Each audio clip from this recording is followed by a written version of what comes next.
Mais uma semana, mais um Ler Açores. Bem-vindo! O convidado de hoje viveu a sua infância em São Miguel e mais tarde rumou ao continente. Dramaturgo, guionista e professor de escrita criativa nas produções fictícias. Sim, o nosso convidado de hoje é Nuno Costa Santos.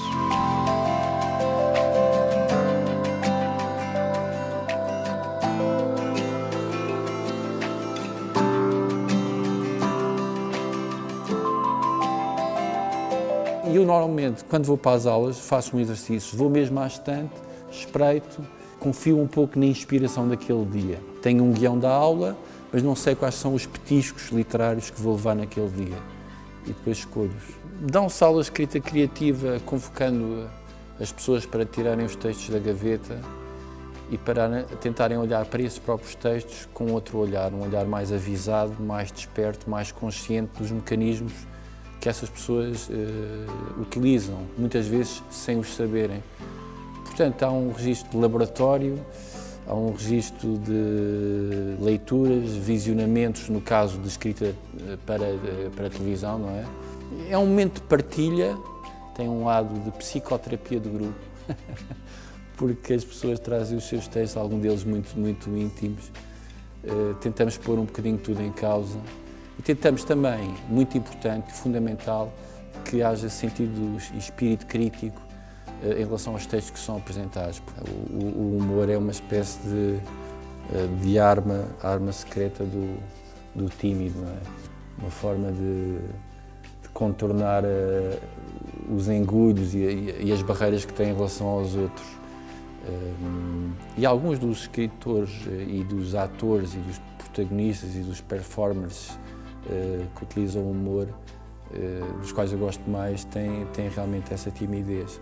Nas produções fictícias, há um lado fictício na ideia das produções fictícias. As produções fictícias começaram por ser um grupo de criativos e de guionistas que se reuniam num espaço, num apartamento em Lisboa, mas hoje em dia as pessoas trabalham muito em casa.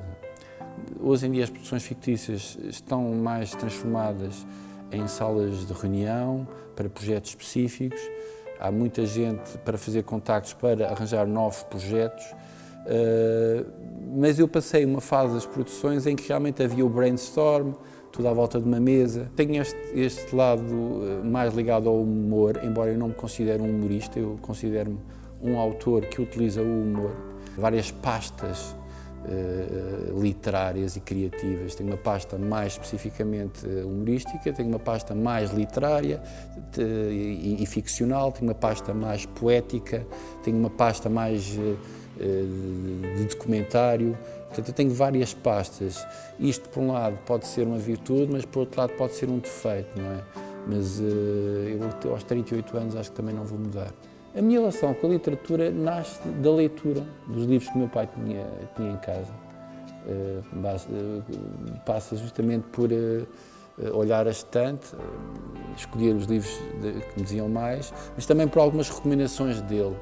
O meu percurso literário é um percurso que começou com os rabiscos, com os rascunhos, com os tentames e que depois foi-se solidificando. Fui ganhando coragem, não é? Isso é assim que o escritor vai crescendo. Tenho um livro não publicado de contos e depois também escrevia poesia, mas aquela poesia que todo adolescente escreve, possivelmente. Também escrevi um diário durante o tempo da faculdade. Portanto, depois de vários exercícios, também depois de várias colaborações com a imprensa, comecei pelo Açoriano Oriental e até por um suplemento literário do Açoriano, que era o Pulsar, dirigido pelo terceirense Rui Machado. Resolvi entrar na ficção.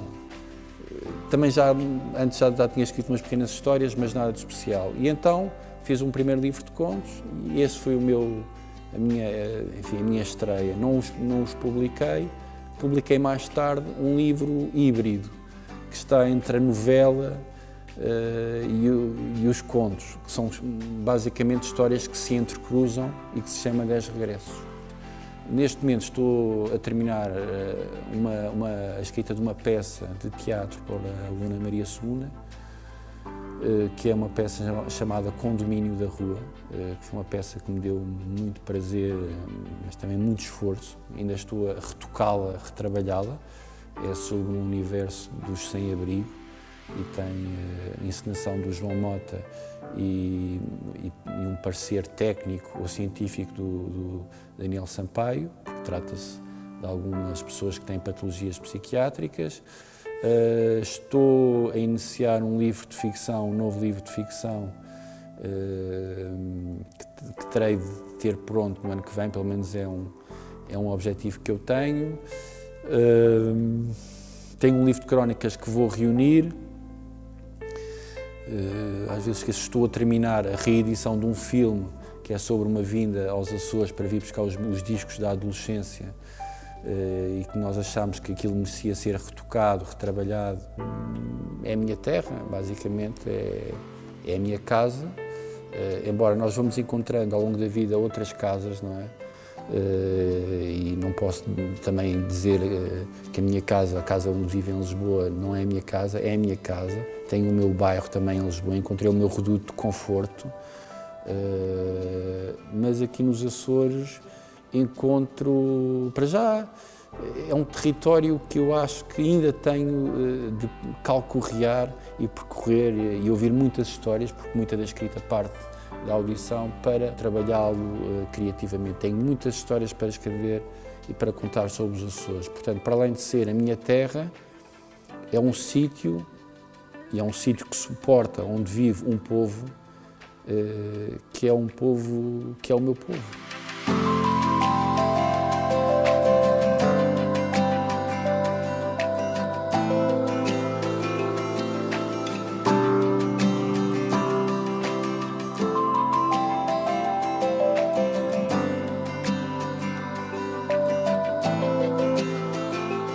Um açoriano no mundo das produções fictícias. Nós regressamos na próxima semana. Até lá, fique bem e fique na companhia de boas leituras.